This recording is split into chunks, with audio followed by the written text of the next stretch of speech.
Hello everyone, मैं welcome to ज्ञान बीच। मैं शोरा आ गया हूँ आपके सामने हमारा पार्ट 2 लेके। किस चीज का? इंडियन कॉन्स्टिट्यूशन का, मतलब कि भारत के संविधान का पार्ट भाग नंबर 2, जो कि किससे रिलेटेड है? वो है सिटीजन से रिलेटेड। ठीक है। और आर्टिकल्स इसमें हम कौन कौन से पढ़ेंगे? आर्टिकल नंबर 5 से लेकर आर्टिकल नंबर 11 तक हम इसमें पढ़ेंगे। तो सबसे पहले हम सिटीजनशिप के बारे में सबसे पहले समझ लेते हैं कि सिटीजनशिप है क्या चीज, और इंडियंस के पास में कौन से टाइप की सिटीजनशिप है, और ये कितने टाइप की सिटीजनशिप हो सकती है। तो सबसे पहले हम पढ़ते हैं सिटीजनशिप के दो टाइप हैं। एक तो है सिंगल सिटीजनशिप, और एक होती है डुअल सिटीजनशिप। ठीक है। अब इन दोनों में डिफरेंस क्या है? तो सिंगल सिटीजनशिप जो है वो, जैसे इंडियंस है, इंडियंस के पास में सिंगल सिटीजनशिप है। लाइकवाइज हमारे पास में हमारा एक सिटीजनशिप का प्रमाण है, जो कि अभी पता नहीं, हमें भी खुद भी नहीं पता कौन सा है। वो तो गवर्नमेंट ऑफ इंडिया जब बताएगी जब पता चल जाएगा। पहले पासपोर्ट हुआ करता था, मतलब मानते थे पासपोर्ट को, बट अब पासपोर्ट क्या है? अब ट्रेवल डॉक्यूमेंट है बस।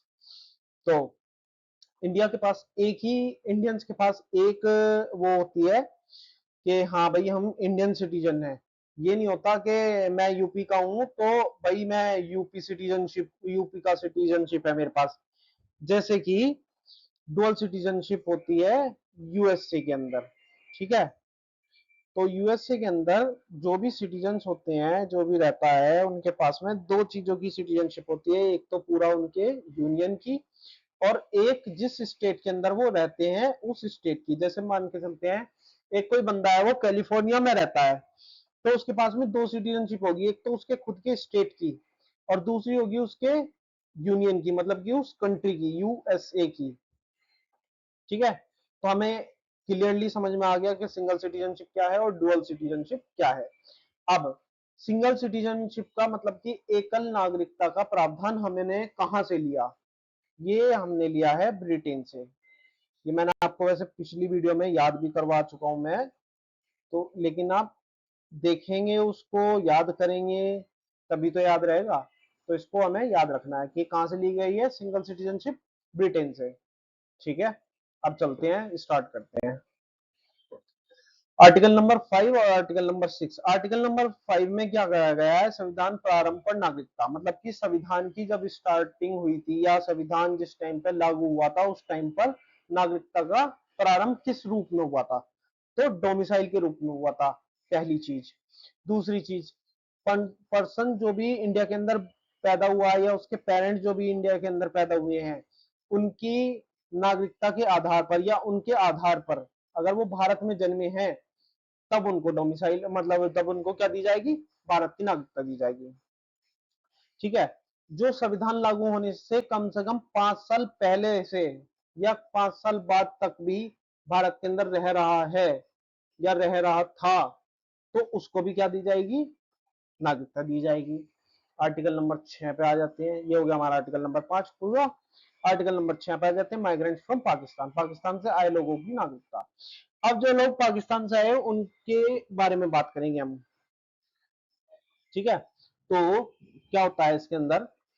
जो लोग 19 जुलाई 1948 से पहले भारत आ गए, उनको तो सीधी तौर पे भारत की नागरिकता दे दी जाएगी। पर जो लोग 19 जुलाई 1948 के बाद कहाँ आए, इंडिया के अंदर आ रहे हैं या आए थे, उनको कम से कम 6 महीने इंडिया के अंदर पहले रहना होगा। फिर उसके बाद में रजिस्ट्रेशन करवाना होगा, जब जाकर उनको क्या मिलेगी? सिटीजनशिप मिलेगी, इंडियन सिटीजनशिप मिलेगी। तो ये हमारा आर्टिकल नंबर 6 क्लियर हो गया। अब हम चलते हैं आर्टिकल नंबर 7। तो आर्टिकल नंबर 7 और आर्टिकल नंबर 8 है इस पे, इस वाली स्लाइड पर हमारी। तो आर्टिकल नंबर 7 के अंदर हम क्या कहते हैं? पाकिस्तान जाने वाले प्रवासियों की नागरिकता। अब आर्टिकल 6 में हमने बात करी जो वहां से आ रहे थे। अब यहां पर करेंगे जो यहां से जा रहे हैं। ठीक है। अब जो जा रहे हैं उनके बारे में बात होगी। तो 1 मार्च 1947 के बाद पाकिस्तान प्रवासन करने वाले भारत के नागरिक नहीं रहे। मतलब कि 1 मार्च 1947 के बाद जो भी भारत से पाकिस्तान चले गए, वो भारत के नागरिक नहीं रहे। ठीक है, इजी है, बहुत इजी है। ठीक है, अब इसके अंदर एक्सेप्शन क्या होता है, पर अगर वो वहां से पाकिस्तान से दोबारा इंडिया आते हैं इस डेट के बाद या 19 जुलाई 1948 के बाद आते हैं, तो उनको कम से कम 6 महीने यहाँ रहना होगा इंडिया के अंदर, 6 मंथ यहाँ रहना होगा, प्लस क्या करवाना होगा, रजिस्ट्रेशन करवाना होगा, तब जाके उनको क्या मिलेगी, इंडियन सिटीजनशिप मिलेगी। ठीक है, तो यही है हमारा आर्टिकल नंबर 7, ये हो गया। अब आ जाते हैं आर्टिकल नंबर 8 पर। आर्टिकल नंबर 8 के अंदर हमने बात करी है विदेशों में रहने वाले भारतीय मूल के लोग। अब जब इंडिया डिवाइड नहीं हुआ था उस टाइम पर, जो भी पर्सन या उसके पेरेंट्स या उसके ग्रैंड पेरेंट्स जो भी इंडिया के अंदर पैदा हुए थे, बट वो किसी भी रीजन से XYZ फॉरेन में रह रहे थे, किसी भी अदर कंट्री में रह रहे थे, उन सबको भी इंडिया की सिटीजनशिप दी जाएगी, क्योंकि वो क्या हो गए, पर्सन ऑफ इंडियन ओरिजिन। ठीक है, तो वो क्या होंगे, पर्सन ऑफ इंडियन ओरिजिन। अब पर्सन ऑफ इंडियन ओरिजिन आपको समझ में आ गया होगा कि जो लोग इंडिया के अंदर पैदा हुए बट रहते बाहर हैं किसी अदर कंट्री में, वो क्या कहलाते हैं, पर्सन ऑफ इंडियन ओरिजिन। ठीक है, अब एक इस वाले पॉइंट को हम एक एग्जांपल के तौर पर समझते हैं, जैसे कि मान के चलते हैं मैं किसी फॉरेन कंट्री में जाके रहता हूँ, ठीक है, और मैंने वहां पे जाके शादी करी और मेरा वहां पे बेबी हुआ, और लेकिन मैं चाहता हूं कि उसको उस कंट्री की सिटीजनशिप ना मिले, कि इंडियन सिटीजनशिप मिले, क्योंकि मैं भी इंडियन हूं।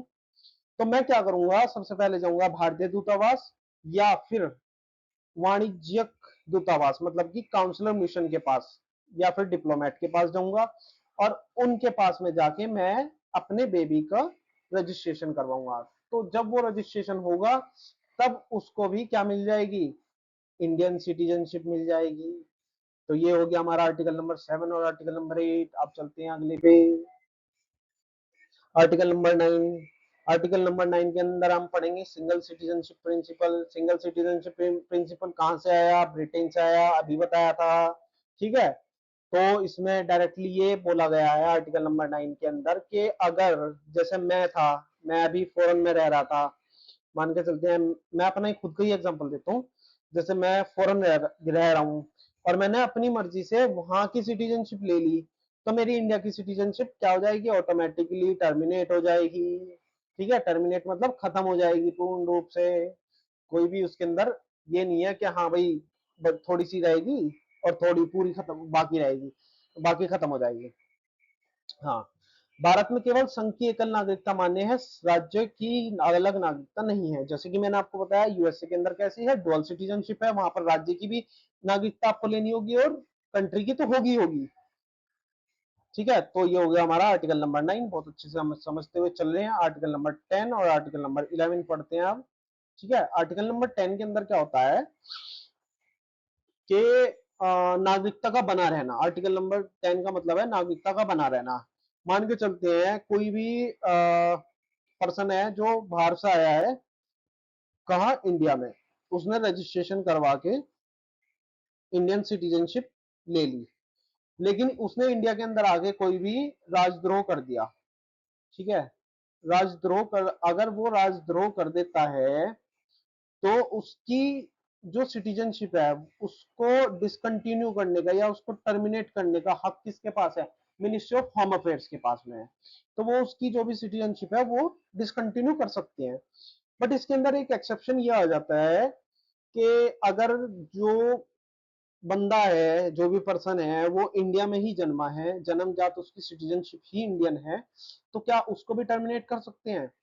तो इसका आंसर होगा कि नहीं कर सकते, क्योंकि भाई वो तो इंडिया का ही है। तो उसको तो राजद्रोह के उसमें सिर्फ अरेस्ट करके जो भी मतलब सजा बैठती है वो देंगे, तो उसकी तो वो सिटीजनशिप खत्म ही नहीं हो सकती। तो इस तरह से हम आर्टिकल नंबर 10 हमारा पूरी तरह से खत्म हो गया। अब चलते हैं आर्टिकल नंबर 11 पर। आर्टिकल नंबर 11 के अंदर हम बात करेंगे सिटीजनशिप एक्ट 1995 के तहत कौन से 5 वैल्यूज या की पॉइंट्स दिए गए जिनके तहत इंडियन सिटीजनशिप दी जा सकती है। ठीक है, और किसको किसके पास में सबसे ज्यादा हक है इंडियन की सिटीजनशिप देने का या फिर समाप्त करने का संसद के पास, ठीक है, पूर्ण कानून बनाने का अधिकार है। अब चलते हैं अगले पे। Citizenship, citizen versus alliance, alliance मतलब होता है विदेशी, ठीक है। अब इसमें कंपैरिजन दिखाया गया है कि इंडियन के पास कौन कौन से अधिकार होते हैं और विदेशों के पास कौन कौन से नहीं मिल सकते, जो या फिर हम बोल सकते हैं कि इंडियन सिटीजनशिप अगर किसी बंदे के पास में है तो उसके पास में कौन कौन से अधिकार हैं।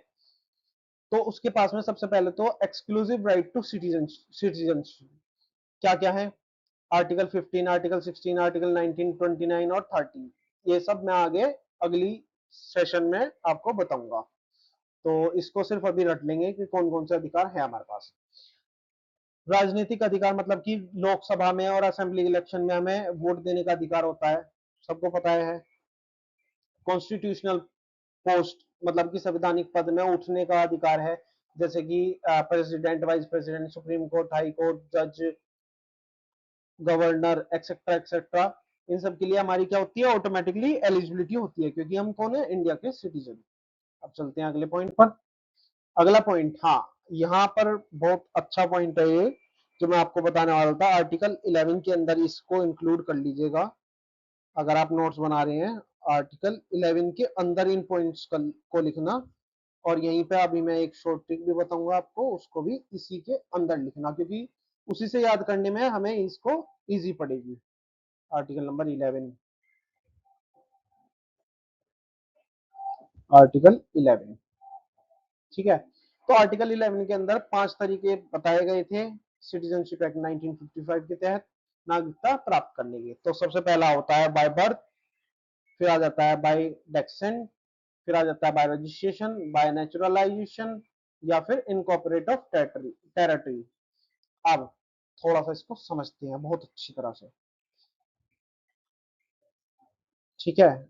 बाय बर्थ मतलब कि जो भी इंडिया के अंदर जन्मा है, ठीक है, या फिर पेरेंट उसके जन्मे है तो उसको इंडिया की सिटीजनशिप दे दी जाएगी, ठीक।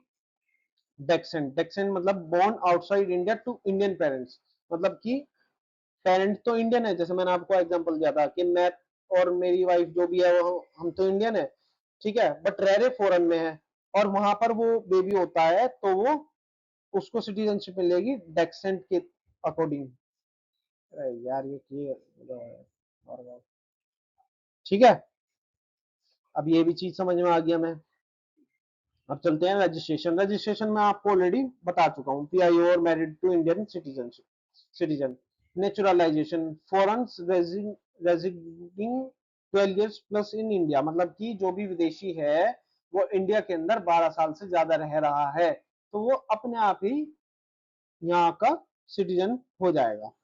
पंजीकरण प्रक्रिया या विदेशी नागरिक हेतु देशीयकरण या प्रमाण पत्र द्वारा, ठीक है। अब incorporate of territory, when new territory becomes part of India. अब जैसे सिक्किम था, सिक्किम हमने बाहर से लिया था, ठीक है, तो सिक्किम को जब कॉन्स्टिट्यूशन अमेंडमेंट एक्ट 75 और 76 नहीं 35 और 36 करके लिया था ना सिक्किम को, तो उसके अंदर रहने वाले जितने भी निवासी थे वो ऑटोमेटिकली क्या हो गए थे, इंडिया के सिटीजन हो गए थे, ठीक है। अब इसकी हम अब इसको ट्रिक देख लेते हैं याद करने की। इसकी ट्रिक है ब्रांड, BRAND। अब थोड़ा थोड़ा आप अगर रिलेट कर पा रहे हो तो आप कर सकते हैं। बी से बाय बर्थ, ठीक है, जो कि यहाँ मिल गया हमें।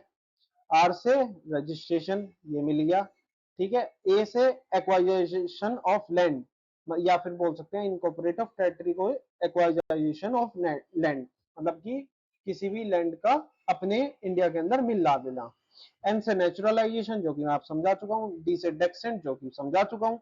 तो ये होगी हमारी आज की ट्रिक इसको याद करने की, ठीक है। चलते हैं आगे। अब क्या होता है लॉस ऑफ सिटीजनशिप, नागरिकता की समाप्ति किस तरह से हो सकती है, या तो स्वतः ही त्याग दे, मतलब खुद ही त्याग दे, ये भी आर्टिकल नंबर 11 के अंदर ही आएगा, इसको भी याद रखना है हमें। आर्टिकल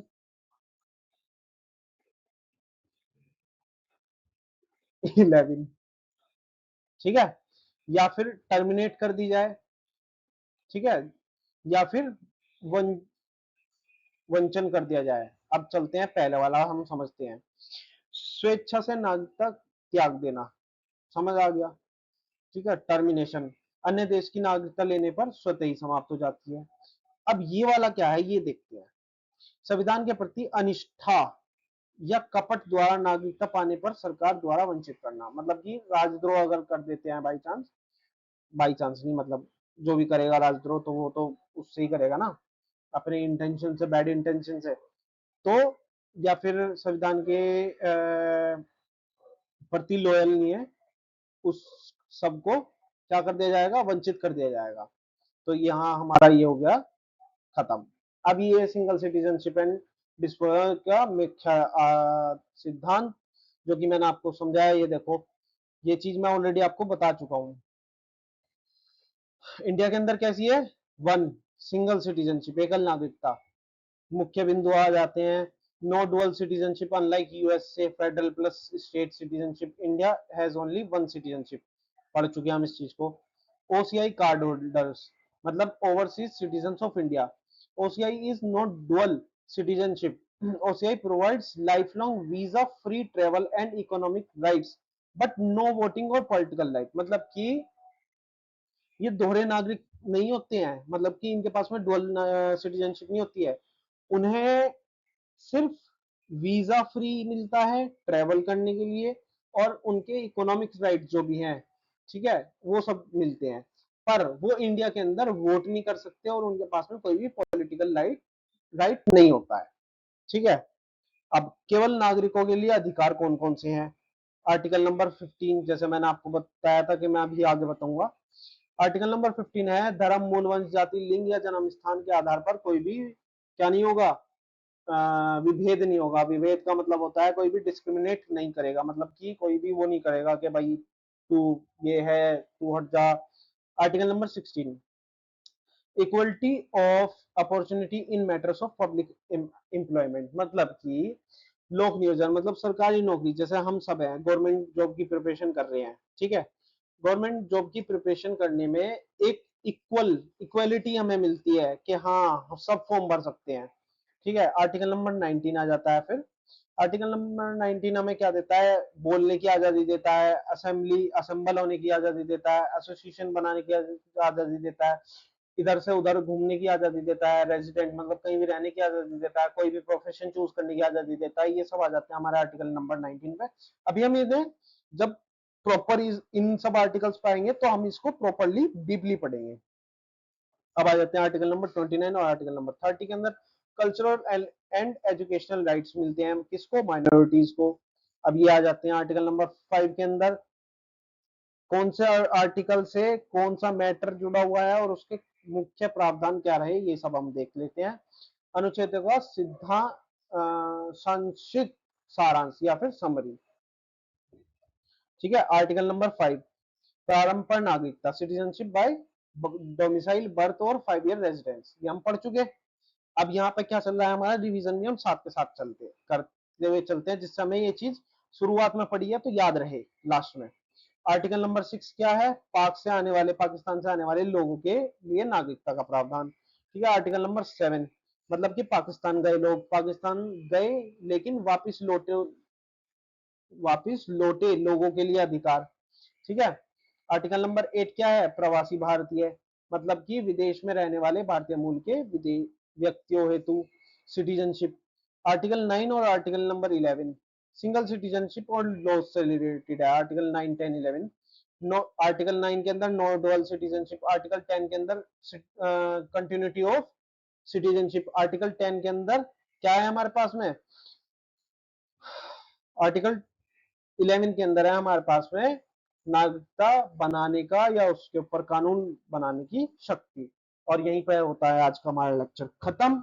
अब मिलते हैं अगली वीडियो में। अगर वीडियो अच्छी लगी हो, ट्रिक अच्छी लगी हो तो वीडियो को लाइक करें, चैनल को सब्सक्राइब करें और कमेंट जरूर करें और हमारे साथ पढ़ते रहें, ठीक है।